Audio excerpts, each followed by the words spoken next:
여러분들이 방금 읽으신 그 요나서는요, 너무나 잘 아는 이야기입니다. 근데 놀랍게도 요나서는요, 요나의 자기 의를 하나님께서 어떻게 다루시느냐 하는 그런 이야기입니다. 그 요나는 자기 의로 가득 찬 그런 선지자입니다.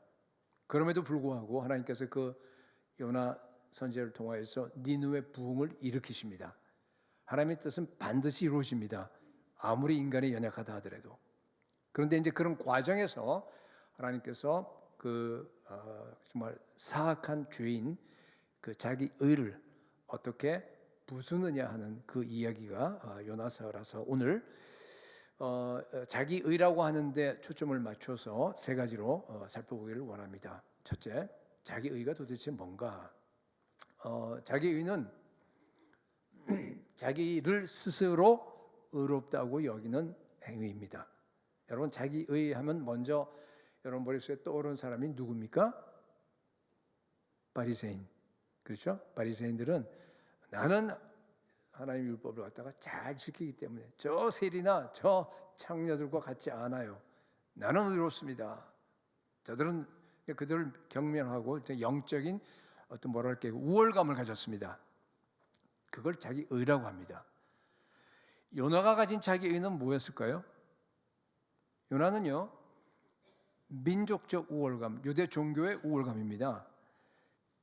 그 니느웨라는 얘기는 아수르 나라의 수도가 니느웨 아닙니까? 그래서 같이 혼용해서 써도 괜찮아요. 그 당시 아수르는요, 대제국이었는데 가장 포악하고 가장 잔인한 제국이었습니다. 그런 제국은 하나님의 은혜 받을 자격조차도 없어. 저 제국은 하나님의 심판을 받아서 망해야 돼. 이스라엘의 원수는 다 멸망해야 된다라고 하는 그러한 그 신념을 갖고 있었습니다. 요나에게는 그게 바로 자기 의예요. 이 자기 의가 너무 강해서 하나님의 명령도 불순종합니다. 아니, 분명히 멸망받고 심판받아야 될 그 니느웨에 가서 복음을 전해? 전 못합니다. 아주 당당하게 그냥 거절해버립니다. 하나님은요, 그런 요나의 뒤를 뒤쫓아 다니면서 계속 설득합니다. 1장에는 폭풍으로 설득하죠. 여러분 요나서 아시잖아요. 2장엔 뭘 갖고 설득합니까? 큰 고래 뱃속에 집어넣어서 설득합니다. 3장에는 요나 말 한마디에 온 니느웨 성이 부흥이 일어나요. 회개운동이 일어났어요. 그걸 보고 설득합니다. 마지막 오늘 여러분들이 읽었던 4장에는요, 뭘 보고 설득하냐면 박넝쿨을 통해서 설득을 하는, 그게 바로 요나서입니다. 여러분, 모든 인간은 다 자기 의를 가져요. 신자나 불신자나 할 것 없이. 세상 사람들은 다 자기 잘난 맛에 살아갑니다. 내가 남들보다 딴 건 모를지 모르지만 그러나 요거 하나는 그래도 남들보다 낫다라고 붙잡고 있는 것, 그게 자기 의입니다. 그 잘난 하나가 자기 의입니다. 물론 잘난 근거는요, 그게 맞냐 틀리냐 상관이 없어요. 예. 지위가 될 수도 있고 학벌이 될 수도 있고 돈이 될 수도 있고, 우리 자매들 같으면, 젊은 자매들 같으면 미모가 될 수도 있고 재능이 될 수도 있고 뭐든지 다 될 수 있습니다. 내가 남보다 그래도 이가 나는 낫다라고 붙잡고 있는 바로 그것이 나의 자기 의입니다. 내 존재의 기반이 됩니다. 사람은 누구나 다 자기 의를 갖고 삽니다. 심지어 여러분, 조폭들도 자기 의가 있어요. 뭐예요? 의를 지켜. 내 가정을 부양해 내가. 그 자기 의입니다. 포르노 사업을 하는 사람들도 자기 의가 있는 거 아세요? 나도 똑같이 세금 낸다. 그거 자기 의입니다. 여러분, 예수 믿는 사람들도 자기 의를 갖고 삽니다. 자기 의가 없으면 우리가 못 살기 때문에 그래요. 자기 의를 갖고 사요. 잘난 근거가 좀 다를 뿐이에요. 그런 유치한 게 아니에요. 세상 사람들이 하는 것처럼. 우리의 자기 의는 뭔가 하면은, 그렇죠? 나는 성경을 너보다 더 많이 안다. 나는 기도를 더 잘한다. 나는 헌금을 많이 내. 뭐 이런 것들입니다. 성령의 은사도 될 수 있고요. 이런 것들이 자기 의가 될 수 있는데 언제 자기 의가 돼요? 그것을 통해서 자기를 증명하고 자기의 우월감을 나타낼 때. 여러분, 요나가요 1장에서 그 보면은 여호와의 얼굴을 피해서 니느웨로 가라 그러는데 어디로 가요? 다시스로 갑니다. 정반대입니다. 여러분, 요나가 안 갈 수도 있었어요. 그냥 이스라엘에 남아 있으면 되잖아요. 근데 간 걸 보면은 이거는 휴가로 간 것이 아니고 뭐 선교하러 간 겁니다. 하나님 말씀에 반쪽은 순종했습니다. 그렇죠? 그러니까 반쪽 순종은 이거 완전히 불순종입니다. 근데 불순종하면서도 당당했습니다. 왜 그렇죠? 나는 불순종하는 10가지 성경적인 이유가 있다 하면서 당당하게 불순종한 겁니다. 예를 들어서 시편 48편 11절에는요. 주의 심판으로 말미암아 시온산은 기뻐하고, 시온산은 이스라엘 얘기하는 거예요. 저런 악한 제국, 포악한 제국은 반드시 하나님의 심판을 받아야 해요. 그러면요 이스라엘이 기뻐합니다. 그런 거죠. 유다의 딸들은 즐거워할지어다. 말씀대로 이렇게 이런 말씀이 있는데 뭐 그런 말씀만 있는 게 많아요. 말씀대로 나는 니느웨로 가지 않고 나는 다시스로 가서 내가 선교하겠다는 겁니다. 당당하게 불순종했습니다. 여러분, 뭐 때문에? 자기 의 때문에. 자기 의는 다양하게 나타납니다. 여러분 잘 아시는 누가복음 15장에 그 탕자의 비유가 있습니다. 탕자의 비유는 예수님께서 그 둘째 아들 탕자를 갖다가 고발하는 게 아니죠. 누굴 고발하는 거예요? 맏아들을 고발하는 거예요. 누가복음 15장 1절을 보게 되면 그게 누구한테 한 비유인가 하면은 서기관과 바리새인에게 한 비유예요. 맏아들이요 요나처럼 막 화를 냅니다. 분노합니다. 아버지, 어떻게 창기와 더불어 저 재산을 다 먹어버린 그 동생이 왔는데, 그러니까 자기 동생을 벌레만 또 취급하지 않는 거예요. 사람 취급 안 하는 거예요. 그런 애가 왔는데 어떻게 소를 잡아서 잔치를 엽니까? 나한테는 염소 새끼도 하나 안 해주고, 나는 이렇게 잘하는데. 우월감이에요. 우월감. 근데 사실 그 내용을 들여다보면요, 이거 다 내가 물려버릴 자신인데 이 친구가 다시 와갖고 자기 이익이 손해된 거예요. 사실은 그런 내용들이 더 많아요. 왜냐하면 그게 바리새인과 서기관께 하는 건데, 바리새인과 서기관이 야 너희 종교 지도자들은 하나님을 진짜로 사랑해서 너희들 그거 하는 거 아니야. 정말로 율법 지키고 종교 행위하는 거 그거 다 너희들의 명성과 이익과 너희들 기득권 때문에 하는 거 아니냐 하면서 그냥 그들의 그 밑바닥을 다 위선을 다 들춰내버린 겁니다. 사실은 맞아요, 그게. 여러분, 내가 가진 자기 의도, 내가 가진 성경 지식도 자기 의가 될 수 있습니다. 언제? 그 성경 지식으로 남들을 판단할 때, 그 성경 지식으로 내가 남보다 더 낫다고 우월감을 느낄 때. 그죠? 인간의 마음은 사악합니다. 기도, 성령의 은사, 헌금, 선교 얼마나 좋은 겁니까? 하나님이 기뻐하는 겁니다, 여러분. 근데 그 기뻐하는 것들도 내가 남들보다 낫다라고 하는 우월감을 느끼는 순간 어떻게 되죠? 변질돼 버려요. 하나님이 가장 미워하는 죄로 변질돼 버립니다. 완전히 스포일돼 버려요. 자기 의입니다. 여러분, 말씀을 많이 알고 내가 말씀을 묵상할수록 내 입장, 내 주장이 부서져야지만이 정상입니다. 만약 하나님의 말씀을 가지고서 내 입장을 더 정당화시키고 내가 더 옳다고 하는 것을 갖다가 증명하고 확인하는데 사용된다면 여러분 100% 잘못 가고 있는 겁니다.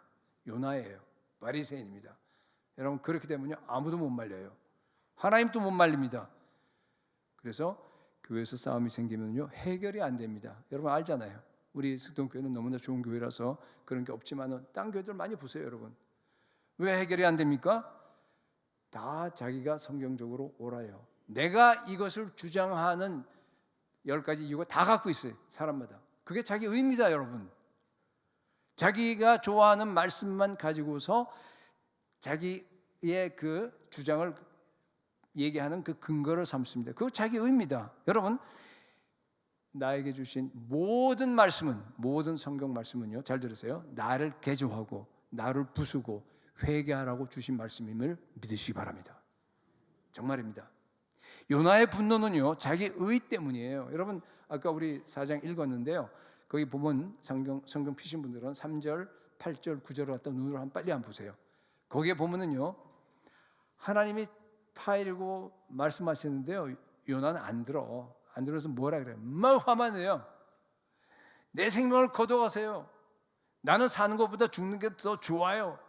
이게요 계속 3번 다 반복됩니다. 왜 그래요? 우리가 잘 이해가 안 되죠. 그거 읽으면은.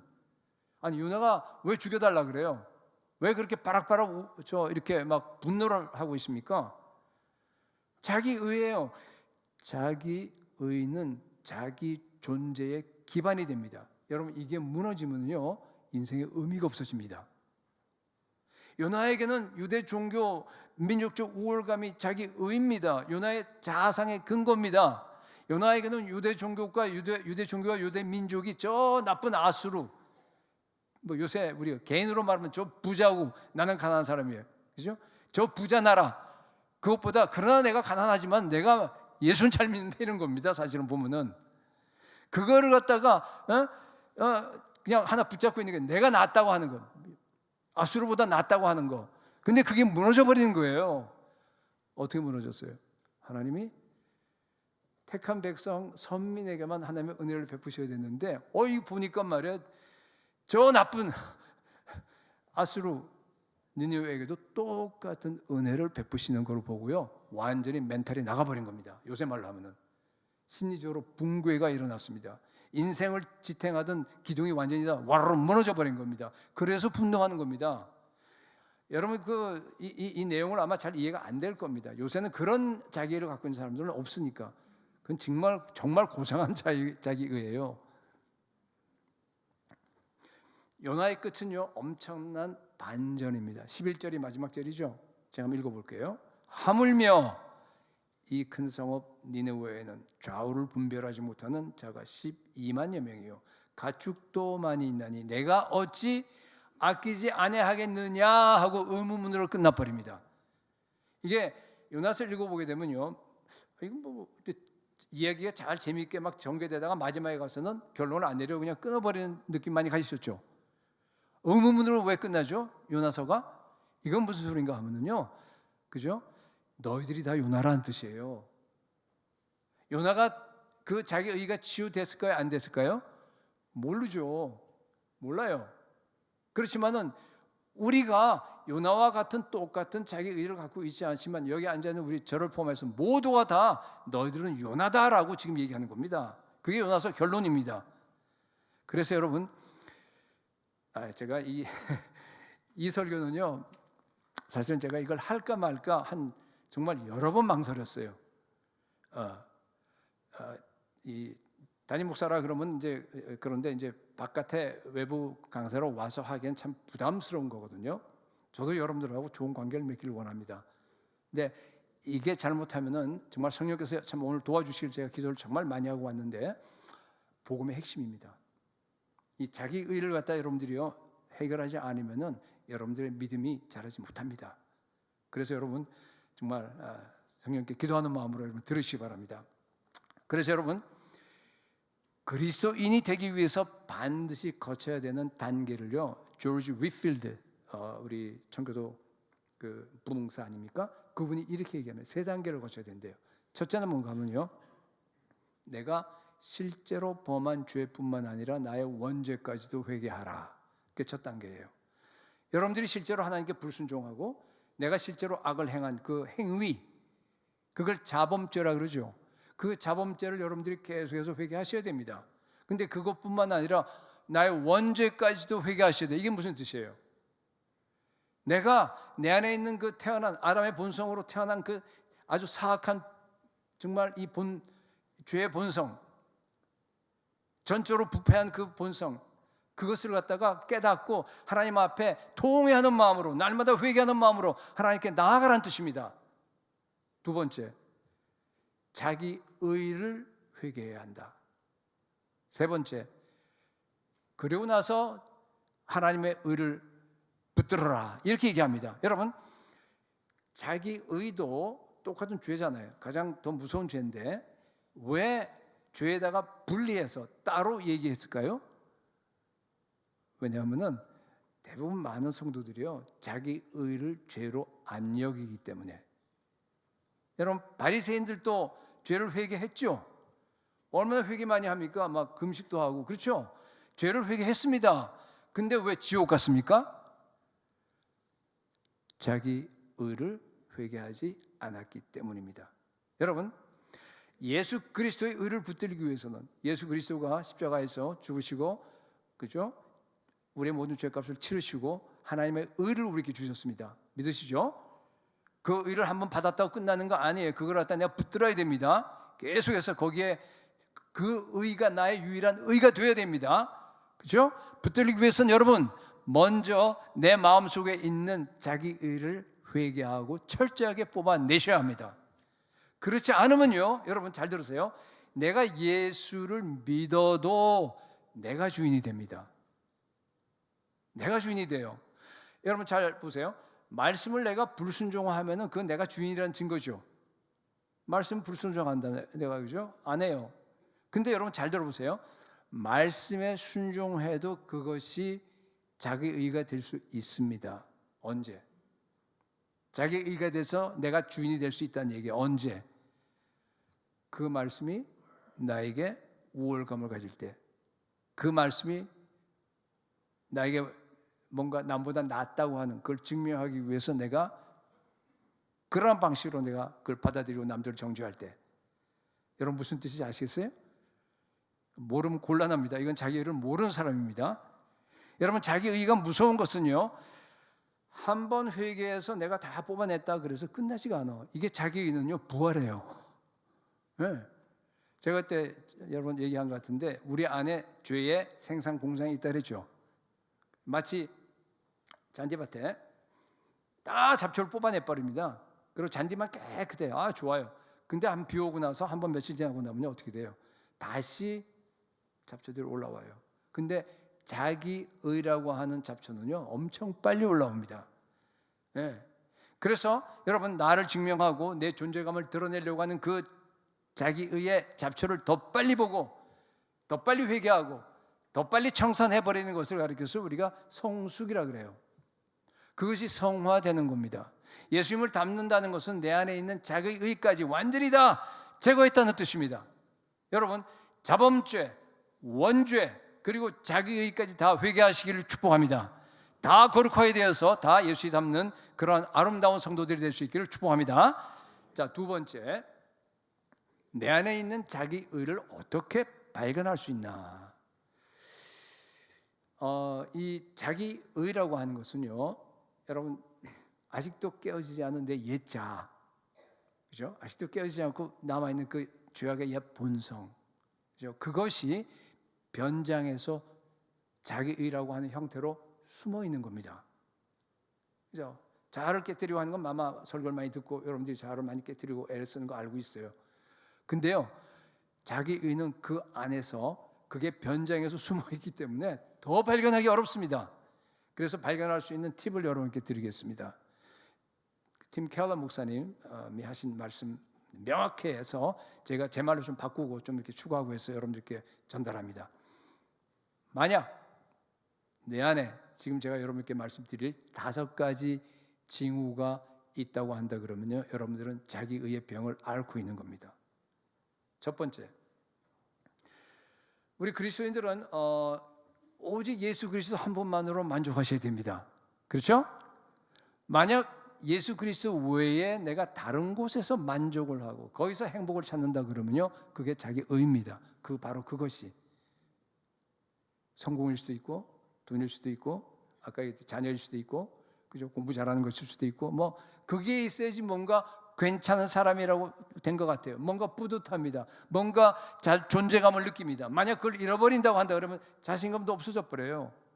불안하게 느낍니다. 여러분들에게 그게 있습니까? 있다면 그게 뭡니까? 아무것도 안 떠올라요? 그러면 여러분 자신을 몰라도 너무 모른다는 뜻입니다. 여러분, 그리스도인에게는요, 오직 예수 그리스도 한 분만이 우리의 소망이 되어야 합니다. 한 분만이 우리의 절대가치, 궁극적인 가치가 되셔야 합니다. 한 분만이 삶의 의미가 되어야 합니다. 한 분만이 우리 왕이 되시고 우리의 주인이 되셔야 합니다. 그런데 동시에 그것도, 지금 얘기하는 바로 그것, 여러분 속에 있고 내 속에 있는 바로 그것도요, 나의 주인이 되는 겁니다. 왕이 되는 거예요. 두 주인을 섬기는 겁니다. 그게 자기 의입니다. 요나에게는 아까 얘기했죠. 선민사상, 민족적으로 우월주의였어요. 어떤 사람에게는 그것이 이념이 될 수도 있습니다. 어떤 사람에게는 물질적이 될 수도 있어요. 어떤 사람에게는 그것이 종교적인 행위가 될 수도 있습니다. 여러분께는 뭡니까? 두 번째, 요나처럼요, 나에게도 니느웨 백성이 있으면 나에게 자기 의가 있다는 뜻입니다. 이게 무슨 말인가? 요나는요, 성 밖에 나갔어요. 아까 우리 읽었잖아요. 가서 초막을 지어서 거기서 이렇게 지켜보고 있어요. 높은 데서. 왜 지켜보고 있어요? 하나님이 혹시 마음을 바꿔서 저 니느웨를 갖다가 심판하나 지켜보고 있는 겁니다. 근데 하나님께서 그날 박넝쿨이 빨리 자라게 했어요. 기적적으로 딱 다 덮어놨어요. 그러니까 얼마나 시원해요. 참 박넝쿨을 너무너무 아주 그냥 좋아했습니다. 그죠? 아꼈습니다. 근데 그 다음날 아침에 어떻게 됐어요?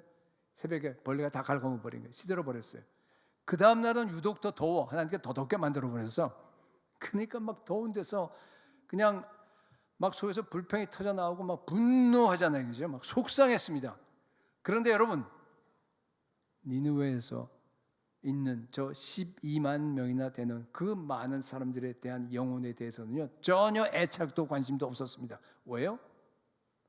자기 의 때문에. 여러분, 자기 의가 있으면요, 12만여 명이나 되는 그러한 영혼이 안 보여요. 오직 자기만 보입니다. 우리 주변에 복음을 필요로 하는 영혼들이 얼마나 많습니까? 특히 북인도, 북아프리카, 또 남아시아도 마찬가지예요. 가난과 질병에 쩌들어 있는 그 미전도 미개척 종족들 34억, 20억. 예수님을 만나면 그들의 문제가 다 해결될 텐데 한 번도 십자가 복음을 듣지 못하고 죽어가고 있습니다. 여러분, 그들도 우리의 이웃입니다. 만약 그들에게 우리가 나가서 복음을 증거해야 되겠다, 물론 내가 건강상 제대로 갈 수가 없다고 한다 그러면은 내가 복음을 전하는 그러한 그 대열에 나도 동참해야 되겠다고 하는 그런 마음이 전혀 안 생기고, 그들은 그냥 그렇게 태어났겠어, 그렇게 죽겠지, 그런 식으로, 정말 죄송합니다, 내 집에 있는 반려견만큼에 대한 애착도 그들에게 없다고 한다 그러면 그게 무슨 뜻입니까? 아무리 회개하고 복음을 내가 믿었다고 하더라도 아직 복음이 뭔지 모른다는 증거입니다. 뭔가 바리새적인 아니면 요나적인 그런 자기 의가 나한테 있다는 뜻입니다. 여러분, 자기 의가 있으면 니느웨 백성이 안 보입니다. 세 번째, 만약에요, 나한테 이렇게 홈레스가 찾아왔어요. 찾아오는데 막 냄새나고 막 그냥 이렇게 지저분해요. 그때 밖으로는 그런 얘기 못하죠. 그냥 속으로 말이죠. 어떻게 저런 사람이 나이가 가까이 와. 인생 완전히 다 망친 사람이네. 내 주변에 저런 사람들이 왔다 갔다 하다니, 이런 식으로 만약에 속으로 조금이라도 그러한 경멸하는 생각을 여러분들이 만약 한다 그러면요, 그건 자기 의입니다. 자기 의예요. 이런 생각을 하는데 어떻게 그들에게 가서 복음을 전할 수 있어요? 홈레스뿐만 아니라 창녀도 마찬가지입니다. 감옥에 갇혀 있는 살인범들도 마찬가지입니다. 그들을 보는 순간 저 모습이 바로 내 모습이구나. 나는 저들보다 더 사악한 죄인이야. 저들과 똑같은 죄의 본성이 나에게 있는데 하나님이 나를 은혜로 십자가의 보혈로 나를 갖다 이렇게 구원해 주신, 너무나 이 은혜 감사하다, 이렇게 나와야 됩니다. 나도 이제 저들에게 가서 복음을 증거하겠다. 여러분, 그래야지만이 그들과 동일시하고 그들과 대화할 수 있고 그들에게 복음을 증거할 수 있습니다. 여러분, 제가 여러 차례 얘기했지만 우리는 정말 희대살인마 유영철이나 고재봉이나 또 누구예요? 강호순 같은 사람과 동일한 똑같은 죄인입니다. 네 번째, 만약에 남들이 가지고 있는 것 중에서 부러운 게 있어요. 돈이든 학벌이든 자녀가 잘 된 거든. 근데 그것만 보면요, 마음이 편치가 않아. 뭔가 부족함을 느끼고 뭔가 이렇게 열등하게 느낀다면은 그건 자기 의입니다. 아까 제가 1번에서 첫 번째에서 예수님 왜 어떤 그냥 그 자부심을 느끼고 내가 만족하고 자랑하고 우월감을 이게 우월감한 얘기죠. 이 우월감도 마찬가지로 자기 의고요. 우월감을 뒤집어 보면 이게 하나예요. 이게 열등감입니다. 똑같이 자기 의입니다. 그러면요, 어떤 상황을 맞게 되면요, 자기도 모르게 원망이 나와요. 하나님, 나는 그래도 열심히 하나님께 봉사하고 열심히 지금까지 신앙생활을 했는데 왜 저 사람은 별로 나보다 잘 못하는 것 같은데 저 집사님 아들들은 잘 됐는데 왜 나는 이렇습니까? 이런 겁니다. 예를 들어서 원망이 나오는 겁니다. 여러분, 자기 의 때문이에요. 자기 의가 있는 분들이 교회에서 가르치는 입장에 서 있으면요, 듣는 사람들이 힘들어집니다. 마음이. 물론 진리를 강하게 외쳐야 됩니다. 있는 그대로 가감없이 외쳐야 돼요. 그러나 예수님처럼 사랑하는 마음으로 그 사람을 품으면서 그 사람에게 정말 애틋한 마음으로 우리가 전달해야 돼요. 근데 자기 의가 있으면요, 그 열등감 때문에요, 설교를 하더라도 정죄하는 감정이 들어가요. 그러면 듣는 사람들이 힘들어집니다. 다섯 번째,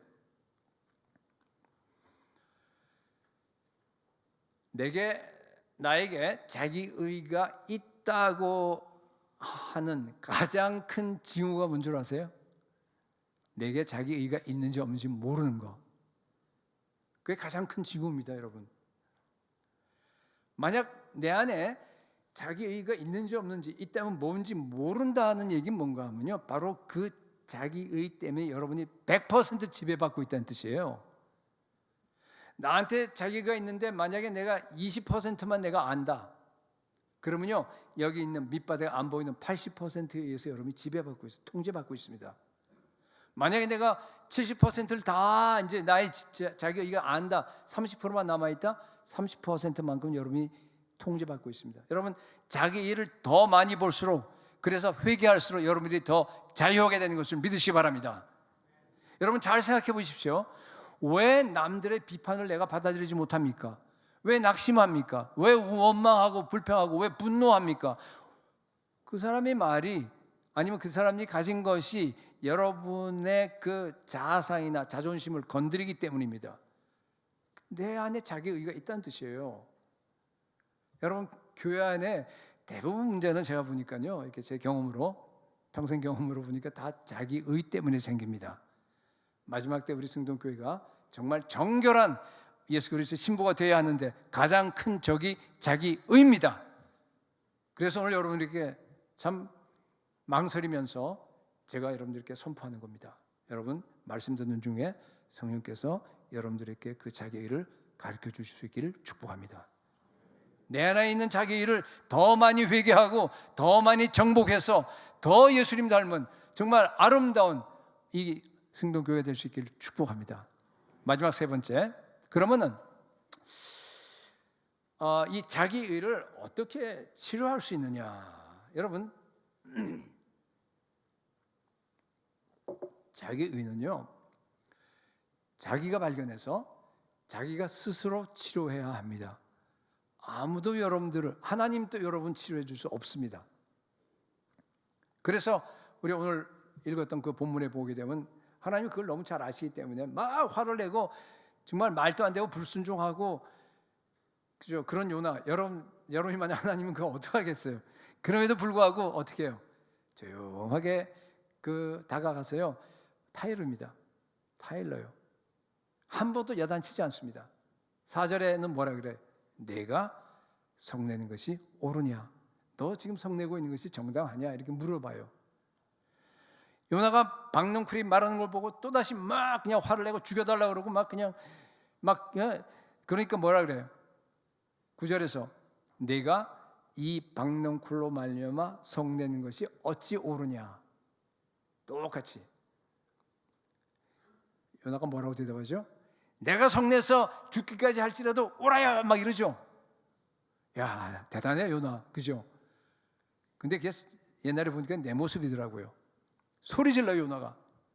근데 하나님은요, 그 말을 듣고 조금 더 길게 말씀하십니다. 10절에 네가 수고도 아니하였고 재배도 아니하였고 하룻밤에 났다가 하룻밤에 말라버린 이 박농쿨을 아꼈거든. 11절에 하물며 이 큰 성읍 니느웨에는 좌우를 분별하지 못한 자가 12만여 명이요 가축도 많이 있나니 내가 어찌 아끼지 아니하겠느냐?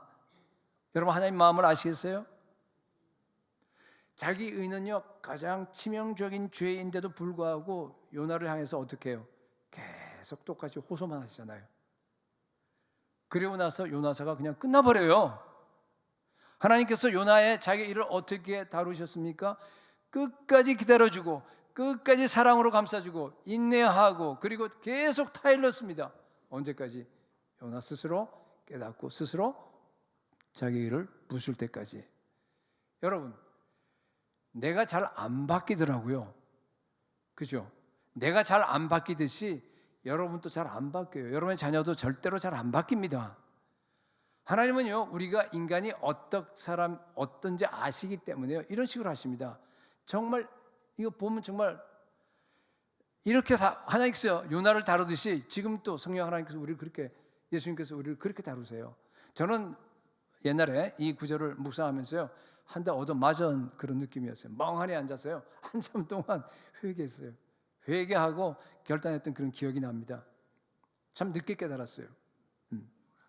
깨달은 후에도요, 잘 안 되더라고요. 왜냐하면 이 자기는 계속 올라오기 때문에 그래요. 그런데 정말 인생의 그 종착역에 가까우니까요, 좀 달라지는 것 같긴 해요. 그래도 아직 많이 부족하지만, 여러분, 죄인을 회개시키려고 애쓰시는 이 하나님의 모습을 배우시기 바랍니다. 여러분 자녀들에게 이렇게 하셔야 돼요. 지금 우리에게 또 조용하게 지금 찾아오셔서 호소하시는 성령 하나님의 음성을 여러분 들으시기 바랍니다. 자기의의 치료법은요, 예수 그리스도 십자가 복음밖에 없어요. 십자가에서 여러분들이요, 예수 그리스도를 정통으로 만나서 내가 복음을 정말로 깨닫게 되면요, 내가 얼마나 사악한 죄인인가를 갖다가 알게 돼요. 내 죄는 하나님이신 예수 그리스도가 십자가에서 철저하게 죽고 그 고통 속에 죽고 지옥에 떨어져야 할 만큼 심각합니다. 그렇죠? 지구상에 아무도 없고 나 혼자 설령 있었다고 하더라도 우리 예수님이 십자가에서 죽어야지만이 내 죄가 사해져요. 예수님께서 죄의 형벌을 다 당하시고 지옥으로 다 떨어지고 다 치르셔야지만이 내 죄가 사해지는 만큼 내 죄는 심각합니다. 고린도후서 5장 21절에 나와 있는 것처럼 하나님이 죄를 알지도 못하신 이를, 예수 그리스도죠, 우리를 대신하여 죄로 삼으신 것은 우리로 하여금 그의 안에서 뭐가 되기 위해서?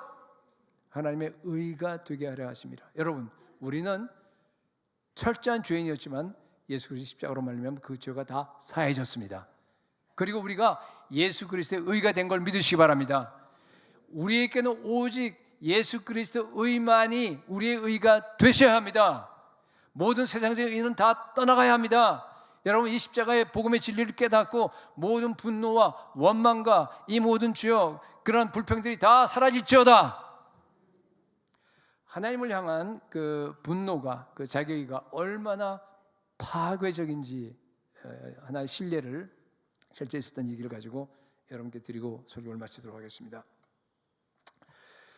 1921년 그 스웨덴의 데이빗 플러드와 그 부인 스베아 플러드가 있었는데 그 두 사람이 헌신을 했습니다. 헌신을 하고 젊은 부부가 선교사로 콩고로 파송이 됐습니다. 2살 난 아이와 같이 갔는데 2살 난 아이를 등에 업고 그 밀림 속에 그 오죽 들어가서 막 여기저기 다니면서 식구들이 전체가 다 말라리아로 걸립니다. 그런 건 뭐 늘 있는 일이고, 가장 큰 문제가 뭔가 하면은 마을로 들어가서 선교를 해야 되는데 자기가 이제 하려고 하는 그 마을 부족민들이요, 선교사가 오는 걸 거절하는 거예요. 못 들어오게 하는 겁니다. 백인이 들어오면은 신이 노한다고요. 그래서 주민들과 접촉도 거의 못 합니다. 결국 바깥에서 어떻게 하냐면 마을 밖에다가 그 아프리카 사람들 그 진흙 있잖아요, 그죠? 진흙으로 이렇게 움막친 거 똑같이 이제 지어갖고 그 안에서 이제 세 식구가 살아갑니다. 주민과 접촉을 할 수 있도록 허용된 사람이 단 한 사람이 있었는데 그 부족장이 이제 허용해 줬는데요. 식품을 팔기 위해서 달걀이나 뭐 이런 닭이나 이런 걸 선교사가 먹어야 되니까 팔기 위해서 소년 한 사람만 접촉이 허용돼요. 그러니까 소년 하나만 시간 보내면서 복음을 전하는 것이 고작 하는 일입니다. 그런데요, 이 선교사 아내가 거기서 임신하고 딸을 출산을 했는데 딸을 출산하고 17일 만에 죽습니다. 그 뭐 거기에 오죽 열악하고 하니까 그 회복을 못한 거예요. 열심히 기도했는데 죽었어요. 그러니까 얼마나 좌절이 되겠습니까? 아내의 시신을 땅에 묻고 데이비드 플러드가 자기 아들을 봤습니다. 근데 마침 자기 그 움막 안에서 방금 난 그 17된 그 딸이 막 울고 있는 겁니다. 그때요, 이 선교사의 마음에 분노가 침입니다. 아니 하나님, 내게 왜 이러십니까? 내가 다 포기하고 다 버리고 지금 여기 아프리카 땅까지 여기 왔는데 27살밖에 안 된 내 아내도 죽고 혼자 내가 두 아이를 어떻게 돌보라고 합니까? 1년 넘게 제가 여기 와서 했던 일이 고작해야 소년 아이 하나 놓고 나서 제가 일한 거 그거 하나밖에 없는데 하나님 날 버리셨죠. 우리가 여기 지금 쓸모없는 짓을 하고 있죠. 막 울부짖었습니다. 하나님을 향해서 분노가 폭발했어요. 그러다가 결심합니다. 나 떠난다. 정말 떠납니다. 선교지를 떠나면서 자기가 거기서 낳았던 그 딸 아이를 갖다가 자기 동료 선교사, 현재 선교사 두고 갑니다. 1923년 2년도 채 안 됐어요. 세월이 흘렀습니다. 딸이 40살이 됐어요. 딸은 이제 그 뒤로 이렇게 미국으로 입양되고 해서 미국 선교사 가정에, 그런 다음에 이제 결혼도 했습니다. 딸 이름은 애그너스, 그 우리 애기라 그러죠. AGEE, 그 AGGIM, 죄송합니다. 애기가 애그너스. 딸은요, 자기 생부 데이비드 플러드를 갖다가 만나보고 싶었습니다. 그래서 스웨덴으로 찾아가기로 결심을 하고 비행기표를 삽니다. 근데 떠나기 바로 전날 누가 보낸지 몰라요. 근데 우편이 도착합니다. 거기 보니까 스웨덴 선교 잡지에 기고된 글이에요. 글인데 보니까 자기 스웨덴어를 모르죠. 모르는데 보니까 사진이 있는데 보니까 자기 엄마 이름이 써 있는 거예요. 스베아 플러드라고 써 있고 거기에 무덤이 있는 겁니다. 이게 뭔가 하고 주위 사람에게 번역해 달라 그래서 보니까 이런 얘기입니다. 엄마 때문에 어떤 소년이 예수를 믿게 됩니다. 그 소년이죠. 그리고 어린이 됩니다. 그 소년이. 그리고 나서 학교를 세워달라고 얘기를 해서 학교가 하나 세워지는데 학교에서 아이들을 가르치면서 아이들을 다 전도해서 예수 믿게 합니다. 그리고 부모들도 다 예수 믿어요. 그리고 나서 부족장도 예수를 믿습니다. 그 마을에 600명이나 되는 사람이 다 크리스천이 됐다고 하는 그런 얘기입니다. 와, 우리 부모가 이런 일을 했구나 처음으로 알게 되는 거죠. 딸은 스웨덴에 도착합니다. 우여곡절 끝에 아버지를 스톡홀름 빈민촌에서 만나게 됩니다. 아버지는 그때 그렇게 이제 철수한 다음에 스웨덴으로 돌아와서 재혼합니다. 사업을 했는데 완전히 망합니다. 그리고 이 알코올 중독자가 됩니다. 예수님을 떠납니다. 자기가 재혼해서 낳은 아이들이 네 명이 있는데 다 예수를 믿지 않아요. 아버지는 지금 완전히 폐인이 돼서 작은 방 안에 그 간이 침대 같은 그런 곳에 누워서요. 얼마 전에 또 스트로크 뇌졸중이 와서 경련을 일으키고 또 무슨 당뇨병과 백내장을 가지고 지금 죽어가는 그런 상황을 본 거예요. 자기 딸이. 딸은요, 아버지를 보자마자 울음을 터뜨립니다. 아버지, 제가 아버지가 콩고에 두고 온 딸이에요. 아버지는 놀라서 쳐다보면서요, 딸을 향해서 눈물이 맺힙니다. 얘야, 내가 너를 갖다 거기다 두고 오고 싶은 마음이 전혀 없었어. 그런데 내가 어떻게 오빠랑 너를 갖다 감당할 수 있니? 도저히 안 돼서 그러는 거니까 미안해. 아니에요, 아버지. 딸은 얘기합니다. 하나님께서 저를 이렇게까지 잘 돌보았지 않습니까? 그 말을 듣자마자 그 데이비드 플러드가요, 갑자기 얼굴이 일그러집니다. 하나님 우리를 돌보지 않았어. 우리 가족을 망쳐놨어. 우리를 콩고로 보내고 나서 다 버렸어. 난 인생을 갖다 다 허비했어. 다시 분노가 막 올라옵니다. 딸은 이때 콩고 목사 이 얘기를 갖다가 아까 봤던 그 얘기를 해줍니다. 아버지, 이거 진짜인데 아버지 어머니가 전도한 그 소년이 콩고를 변화시켰어요. 그 소년이 학교도 세우고 그 소년이 커서 나중에 그 부족을 다 전도해서 600명이나 되는 그 부족민들이 다 예수를 믿었대요. 부족장도 믿었대요. 거기다가 그걸 보니까 그 분이 목사가 되어서 11만 명이나 되는 그 오순절 그 교단에 그 감독이 됐답니다. 아버지 어머니가 콩고에서 씨를 뿌린 열매예요. 그 순간 성령 하나님께서 그 데이비드 플러드 선교사의 마음을 갖다가 강타했어요. 은혜를 부어주셨습니다. 그래서 막 통곡의 눈물이 터져, 회개의 눈물이 터져 나옵니다. 하나님께서 그를 갖다 완전히 그 자리에서 다 회복시켜 주십니다. 그리고 나서 며칠 안 돼서 아버지는 하늘나라로 갑니다. 여러분, 데이비드 플러드는 비록 마지막 순간에 하나님의 은혜로 회심했지만은 젊은 선교사로 출발했던 그의 인생에 남은 거라고 하는 것은 상처뿐이었습니다. 이유가 뭐예요? 자기 의. 여러분, 자기 의가 있으면 잘 들으세요. 하나님이 하시는 일이 안 보입니다. 물론 이제 그 뒤에 그 딸이요, 진짜 그 콩고 목사를 만나요. 런던 선교 컨퍼런스를 갔는데 진짜 우연히 만납니다. 그 흑인 목사님이 딸인 줄 알고 막 너무 기뻐서 막 안으면서요, 막 어머니 무덤이 아직까지 그 우리 마을에 있는데, 우리 마을 사람들은 그 어머니 묘지에 가서 늘 정말 어머니를 갖다 역사상 우리 마을에서 가장 뭐랄까 이렇게 존경받는 그런 분이니까 제발 한번 와달라고. 그래서 실제로 갑니다. 그 PPT에 보면은 가서 이렇게 주민들 만난 사진이고, 그 다음 장 보면은 이 그 묘지가 지금 있는 그 사진이고, 저분이 아까 에그너스라고 하는 그분 그 책에서 쓴 글을 제가 얘기를 한 겁니다. 여러분, 혹시 하나님께 대한 작은 불평이나 원망이 있습니까? 자기 의 때문입니다. 이것을 여러분들이 처리하지 않고 그냥 가만히 내버려 두면요, 이게 분노로 자라서 여러분의 인생을 파괴합니다. 많은 성도들이요, 나는 하나님께 불평한 권리가 있다 그렇게 생각해요. 나는 성경도 많이 읽고, 나는 신앙생활도 지금 40년, 50년 해오고, 봉사도 많이 하고, 이와 같이 정말 해왔는데 왜 나에게 이런 고난이 닥칩니까? 하나님 왜 나한테는 이 정도밖에 안 해주십니까? 못마땅해 여겨요. 딴 사람들 보니까 더 잘 됐는데 나는 지금보다 하나님께 더 좋은 대우를 받을 수 있는 것, 자격이 있다라고 그렇게 생각합니다. 여러분, 자기 의입니다.